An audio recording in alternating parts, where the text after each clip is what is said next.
अस्सलाम वालेकुम जी, welcome back. और लास्ट वीडियो में आप लोगों को याद होगा कि हमने डीप सीक के बारे में बात की थी और ये क्या है, किस तरह से इसको यूज़ करना है, ये क्यों डिफरेंट है, लोग इसके बारे में क्यों बात कर रहे हैं। मैंने लास्ट वीडियो में बात की थी। आज उसी एलएलएम को, उसी मॉडल को हम अपने लोकल कंप्यूटर्स पे रन करना सीखेंगे। इसके बहुत सारे एडवांटेजेस हैं। मेरे पास इस वक्त मैक मिनी मौजूद है और मैक मिनी एक एप्पल की तरफ से डिवाइस है जो कि पूरा कंप्यूटर है। इसके साथ सिर्फ आपने यहाँ पर मॉनिटर लगाना है, डिवाइसेस लगानी हैं और आपके पास ये सारा कुछ जो है वो रेडी हो जाता है। और ये एक 24 GB का रैम है, इसके अंदर M4 Pro है और इसकी सारी स्पेक्स भी मैं आप लोगों के साथ स्क्रीन पे भी शेयर करूँगा। बट लेट्स सी कि ये जो डीप सीक R1 है हमारे इस मैक मिनी पे कितना अच्छा परफॉर्म करता है। ये बिल्कुल साइज में बड़ा छोटा सा है। अगर मैं इसको कंपेयर करूँ, लेट्स सपोज ये रिमोट है मेरे पास एसी का और आप इसके साथ देख सकते हैं ये, मतलब अगर देखा जाए तो रिमोट से भी छोटा है। ये मेरे पास कीज़ हैं और ये आप देख सकते हैं ये बिल्कुल छोटा सा एक कंप्यूटर ये हमारे डीप सीक R1 को रन कर पाता है या नहीं। सो लेट्स गेट स्टार्टेड और स्क्रीन की तरफ लेकर चलता हूँ, आपको स्टेप बाय स्टेप गाइड करूँगा। आपने एंड तक वीडियो देखनी है और आपने सब्सक्राइब भी करना है, बिकॉज़ इस तरह की मज़ीद वीडियोस मैं आप लोगों के साथ लाने वाला हूँ और आप लोगों को बताने वाला हूँ कि एआई से कैसे फ़ायदा उठाना है। अच्छा, यहाँ पर एक और चीज़ हाईलाइट करना बहुत लाजमी है, वो ये कि क्यों कोई चाहेगा कि वो डीप सीक R1 को लोकल पे रन करे। इसके बहुत सारे फ़ायदे हैं। आपको इंटरनेट की ज़रूरत नहीं पड़ेगी। आप विदाउट इंटरनेट एक बहुत ही पावरफुल जो मॉडल है वो अपने लोकल कंप्यूटर पे रन कर सकते हैं। प्राइवेसी को लेकर बहुत सारे इंडिविजुअल्स, बहुत सारी कंपनीज़ जो हैं वो कंसर्न्ड होती हैं और वो चाहती हैं कि वो उनके डॉक्यूमेंट्स, उनके सारी जो चीज़ें हैं वो उनके लोकल पीसीज़ पे रहें, थर्ड पार्टी सर्वर्स पर ना जाएं। तो उन लोगों के लिए भी बहुत फ़ायदा हो सकता है। और लास्टली कॉस्ट, आपको कुछ भी पे नहीं करना। अगर आपके पास ये लोकल पे रन होता है तो आपको कोई वेबसाइट पे नहीं जाना, आपको कोई सब्सक्रिप्शन बाय नहीं करनी। आप जितना चाहें इस एलएलएम को यूज़ कर सकते हैं और लिमिट्स भी नहीं आती। फॉर एग्जांपल आपने देखा होगा क्लॉड अगर यूज़ कर रहे हैं, चैट जीपीटी यूज़ कर रहे हैं तो कुछ देर बाद, कुछ यूजेज के बाद वो लिमिट्स शो करवाना स्टार्ट कर देते हैं कि अब आप थोड़ा सा रेस्ट करें। बट इसमें आपने जितना चाहे वो यूज़ कर सकते हैं और अपने हिसाब से आउटपुट्स ले सकते हैं। जी, इस वक्त मैं स्क्रीन पर आ चुका हूँ और स्क्रीन पर आने के बाद आप देख सकते हैं मैंने वेबसाइट ओपन की हुई है ओलामा। इसका लिंक डिस्क्रिप्शन में मौजूद है। उसके बाद आपने यहाँ पर डाउनलोड पे क्लिक कर देना है। डाउनलोड पे क्लिक करने के बाद आपने अपने हिसाब से ऑपरेटिंग सिस्टम चूज़ कर लेना। मैं इस वक्त मैक मिनी पे ट्राई कर रहा हूँ तो मैक ओएस सेलेक्ट कर लिया और डाउनलोड पे क्लिक कर दिया। मैंने ऑलरेडी ये सॉफ्टवेयर डाउनलोड किया हुआ है और उसके बाद आपने इसको ओपन कर लेना है। जैसे ही आप इसको ओपन करेंगे तो ये इस तरह से पॉपअप दिखाएगा। इस पॉपअप पे आपने क्लिक कर देना है नेक्स्ट। नेक्स्ट पे क्लिक करने के बाद ये कह रहा है इंस्टॉल दी कमांड लाइन, तो आपने ये इंस्टॉल पे क्लिक कर देना है। और इंस्टॉल पे क्लिक करने के बाद ये आपसे पासवर्ड पूछ रहा है तो हम ये अपना पासवर्ड एंटर कर देते हैं। उसके बाद ये कह रहा है कि आप अपना फर्स्ट मॉडल रन करें। अब यहाँ पर वो सभी मॉडल्स आपको मिल जाते हैं जो ओपन सोर्स हैं, वो बहुत जल्दी यहाँ पर मौजूद हो जाते हैं। तो हम देख लेते हैं कि कौन कौन से मॉडल्स हमारे पास अवेलेबल हैं। आपने इस पर अभी क्लिक नहीं करना। द रीज़न इज़ कि ये लामा 3.2 जो है ये मुकम्मल आपके सिस्टम पे डाउनलोड करेगा। आपके पास लोकल सिस्टम पे स्पेस होना भी लाजमी है, बिकॉज़ ये मॉडल्स जो हैं वो बड़े हैं, काफ़ी इनके पैरामीटर्स हैं, तो ये काफ़ी आपका स्पेस घेरेंगे। सो इस वक्त आप देख सकते हैं जब आप मॉडल्स में जाएंगे यहाँ पर आप देख सकते हैं कि डीप सीक R1 मौजूद है। टॉप पे आ रहा है लामा 3.3 है, 5.4 जो माइक्रोसॉफ्ट की तरफ से है और बहुत सारे ऐसे मॉडल्स मौजूद हैं जो कि ओपन सोर्स हैं, आप अपने कंप्यूटर्स पे यूज़ कर सकते हैं। हम डीप सीक R1 को एक्सप्लोर करना चाहते हैं तो डीप सीक R1 पे क्लिक करने के बाद आप देख सकते हैं कि हमारे पास ये ऑप्शंस नज़र आ रहे हैं। और अगर आप इस ड्रॉप डाउन पे क्लिक करेंगे तो आपको बहुत से डिफरेंट वेरिएंट्स नज़र आएंगे डीप सीक R1 के। सबसे छोटा मॉडल जो 1.1 GB का है वो 1.5 बिलियन पैरामीटर्स के साथ है। आप इसको इस तरह से कंपेयर कर सकते हैं, जितने ज़्यादा पैरामीटर्स होंगे उतना ज़्यादा अच्छा आउटपुट लेकर आएगा, मगर उतनी ही ज़्यादा उसको पावरफुल मशीन चाहिए होगी। फॉर एग्जांपल अगर मैं 1.5B को कॉन्फ़िगर करता हूँ तो ये बहुत जल्दी क्विक रिस्पॉन्स लेकर आएगा हमारे सिस्टम की स्पेसिफिकेशंस को यूज़ करते हुए, बट उसकी जो परफॉर्मेंस है वो इतनी अच्छी नहीं होगी। सो हम वो वाला मॉडल सिलेक्ट करेंगे जो हमारे लिए सूटेबल हो। तो आप स्टार्ट कर सकते हैं 7B से और उसको टेस्ट कर सकते हैं कि वो किस तरह की आउटपुट्स लेकर आ रहा है। और अगर आपका सिस्टम सपोर्ट करता है तो आप 70B भी ट्राई कर सकते हैं। इस वीडियो में मैं आपके साथ 14B को ट्राई करने वाला हूं और फिर आहिस्ता आहिस्ता हम देखेंगे कि 70B भी हमारे पास चलता है या नहीं। सो डाउनलोड स्पीड भी आपकी अच्छी होनी चाहिए और यहाँ से आप डाउनलोड कर सकते हैं। तो अगर आप डिफरेंट मॉडल यहाँ से सिलेक्ट करते हैं तो ये कमांड चेंज हो जाती है, यहाँ पर आप देख सकते हैं। सो अगर मैं लेट्स सपोज 14B सिलेक्ट करता हूँ तो यहाँ पर आपके पास अपेंड कर देता है 14B और आपके पास ये कमांड है। उसके बाद आपने यहाँ पर एग्जीक्यूट करनी है। एग्जीक्यूट करने के लिए आप अपना टर्मिनल भी ओपन कर सकते हो। टर्मिनल ओपन करने के बाद आप यहाँ पर ये जो कमांड है वो दे सकते हैं। So let's try with the first 1.5 billion parameters वाला जो मॉडल है। रीज़न इज़ कि ये ज़रा क्विकली भी हो जाएगा और हम टेस्ट भी कर लेंगे। सो अगर मैं एंटर प्रेस करता हूँ तो ये सारा मॉडल हमारे पास लोकल सिस्टम पे डाउनलोड करेगा और फिर उसके बाद हम इससे इन्फ्रेंस करके देखेंगे, मतलब मैसेज सेंड करेंगे और रिस्पॉन्स लेकर आएंगे। So let's wait for it to download. Okay, आप देख सकते हैं कि काफ़ी हद तक इसने डाउनलोड कर लिया है और तब तक मैं आपको ये मैक मिनी के स्पेक्स भी दिखा देता हूँ कि कौन सा मैक मिनी है जो इस वक्त मैं रन कर रहा हूँ।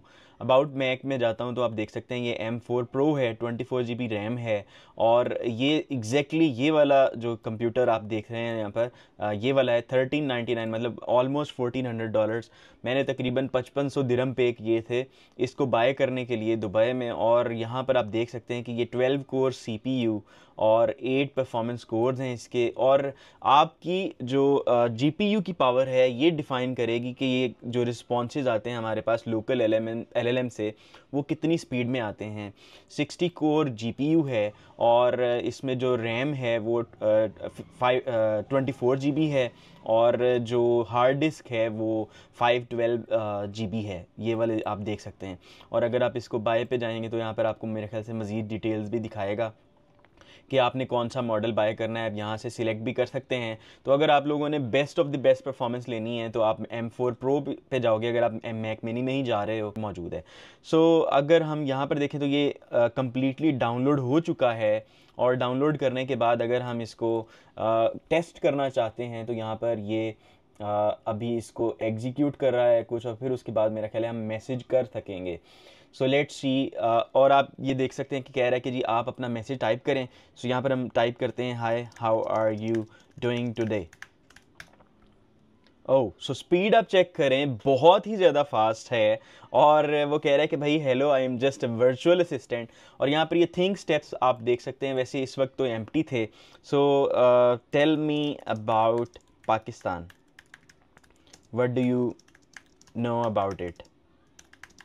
सो अगर हम ये मैसेज करते हैं, so by the way 1.5 billion parameter में मैंने ये देखा है कि ये थिंकिंग बिल्कुल नहीं कर रहा। ये वाले जो स्टेप्स हैं वो बिल्कुल एम्प्टी हैं। मगर हम ट्राई करते हैं 9 बिलियन पैरामीटर वाला मॉडल भी और उसको देखते हैं कि वो कुछ चेंज करता नहीं। बट एक चीज़ तो बहुत ही इंप्रेसिव है, वो है स्पीड।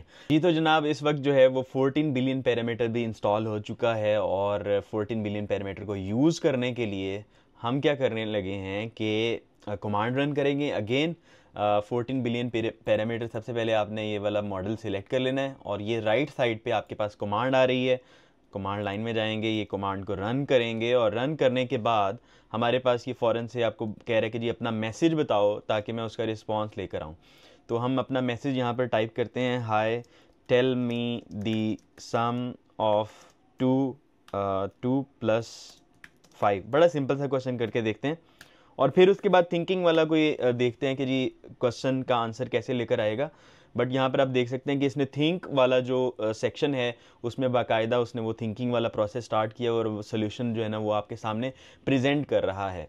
सो अब हम एक और कम्प्लेक्स सिचुएशन भी पूछ लेते हैं। For example 2x + 3 = 10, what is the value of x। ठीक है, तो ये हमने क्वेश्चन पूछा। अब हम ये देख रहे हैं कि जी इसका रिस्पांस लेकर आता है, कैसा लेकर आता है। ओके, सो इस दफ़ा आप देख सकते हैं कि थिंकिंग का प्रोसेस इसने थोड़ा सा ज़्यादा किया है और कंपैरेटिवली जो 1 बिलियन पैरामीटर वाला था 1.5 वाला उससे ज़रा ये स्लो है, because obviously parameter number of parameter ज़्यादा हो चुके हैं और जिसकी वजह से रिस्पांस थोड़ा सा कम आ रहा है। एक और चीज़ आपने नोट करनी है कि ये लोड आपकी जो रैम है उसके ऊपर डाल रहा होगा। तो यहाँ पर आप देख सकते हैं कि ये रैम की जो सिचुएशन है वो 24 GB रैम में से मेमोरी जो यूज़ हो रही है वो 13 GB है। और अगर हम इसको अगेन दोबारा से यूज़ करते हैं, tell me the history of Pakistan, तो लेट्स सी के मेमोरी के ऊपर इसका क्या इफ़ेक्ट आता है। सो ये जैसे जैसे टाइप कर रहा है इस दफ़ा आप देखें कि ये जो मेमोरी है वो ज़्यादा यूज़ हो रही है। और ख़ास तौर पर आप लोगों ने नोट करना है स्वैप मेमोरी के ऊपर। अब ये जो स्वैप मेमोरी है ये आपकी तब यूज़ होती है जब आपकी डिस्क यूज़ हो रही है। जो कि थोड़ा सा प्रॉब्लमेटिक। अब देखें मेमोरी का ग्राफ बिल्कुल ऊपर चला गया है, अभी तक ये मेमोरी ग्रीन में है जो कि फ़ाइन है, मगर अगर ये रेड में जाती है या ऑरेंज में जाती है तो प्रॉब्लमेटिक है, बिकॉज तब आपकी ये हार्ड डिस्क को यूज़ करेगा। अब मैक ओएस की जो टेक्नोलॉजी है वो ऐसे यूज़ करती है कि अगर आपकी रैम फुल हो गई है तो ये आपकी हार्ड डिस्क को यूज़ करना शुरू कर देता है एज ए रैम। अब इसमें डिसएडवांटेज एक जो मुझे लगता है वो ये है कि जो आपकी हार्ड डिस्क है अगर वो रैम के तौर पर यूज़ होती है तो आपकी हार्ड डिस्क की लाइफ थोड़ी सी कम हो जाएगी। सो बी केयरफुल। ऐसा नहीं है कि अगर आपका सिस्टम जो है वो LLMs को रन कर पा रहा है तो आपने लाजमी तौर पर उसको ही यूज़ करना है। द रीज़न इज़ कि अगर आपकी हार्ड डिस्क यूज़ होती रहेगी तो मैक मिनी जल्दी ख़राब हो जाएगी, इसकी हार्ड डिस्क जल्दी ख़राब हो जाएगी, उसकी लाइफ स्पैन कम हो जाएगा। सो बी केयरफुल अबाउट दैट। इसके अलावा मैं आप लोगों के साथ शेयर करना चाहता हूँ कि इसकी बहुत सारी कमांड्स भी हैं। सो फॉर एग्जांपल अगर लेट्स सपोज आपने इस सेशन को एंड करना है तो आप यू कैन सिंपली से /by, या फिर आप इस टर्मिनल को भी क्लोज कर सकते हो। बट अगर मैं ऐसे करता हूँ तो आप देखें कि ये बिल्कुल सेशन को एंड कर देगा। अब आप इसको नॉर्मल कमांड के तौर पर यूज़ कर सकते हो। और अगर मैंने दोबारा से स्टार्ट करना है और बहुत सारी और कमांड्स हैं जो देखनी है तो आप ट्राई कर सकते हो /question। तो आप देखें कि ये वाले जो आपके सामने कमांड्स हैं वो आ गई हैं। फॉर एग्जांपल आपने अगर लोड करना है, सेव करना है, क्लियर करना है, बाय करना है, तो ये आपके सामने सारी कमांड्स मौजूद हैं। इसके अलावा इसकी API भी मौजूद है। फॉर एग्जांपल अगर आपने लोकल होस्ट पे इसको रन कर लिया है और अपने सिस्टम में इसको यूज़ करना चाहते हो तो आप API के थ्रू इसको कनेक्ट भी कर सकते हो। वो भी मैं आप लोगों के साथ वीडियो शेयर करूंगा और आने वाली वीडियो के अंदर मैं आप लोगों को शायद इसको VS कोड के साथ कनेक्ट करके दिखाऊँ, या फिर इसको लेट्स सपोज एक अच्छा सा इंटरफेस कैसा देना है, बिकॉज अभी तो ये कमांड लाइन में है। तो वो वीडियोस भी आने वाली हैं। आप लोगों ने मुझे सपोर्ट करना है। सपोर्ट करने के लिए आप लोग लाइक कर सकते हैं, कमेंट कर सकते हैं, सब्सक्राइब कर सकते हैं, और जो लोग AI को सीखना चाहते हैं उनके साथ शेयर कर सकते हैं ताकि उनका भी फ़ायदा हो जाए। So I am very amazed about this tool और इसके बहुत सारे फ़ायदे हैं। आप लोकल डेवलपमेंट कर सकते हैं, लोकल आप AI एप्स बनाकर लोगों को दे सकते हैं, और यहाँ पर आप देखें कि एक मुकम्मल सोल्यूशन आपके सामने है। Thank you so much for watching and I will see you in the next one.